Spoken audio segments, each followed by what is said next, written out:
वज़ीर आज़म नरेंद्र मोदी 2 रोज़ा दौरे पर बेंगलोर पहुंचे। राहुल गांधी आज ईडी के सामने फिर पेश होंगे।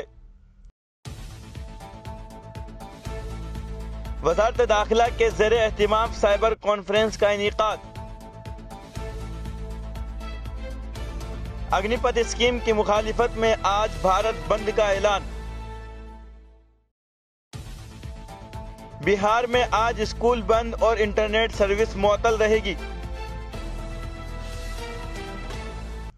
पुलवामा तसादुम खत्म, एक अक्सरियत पसंद हलाक। पाकिस्तान ने 5 बरस से कैद 20 भारतीय माहीगीरों को रिहा किया।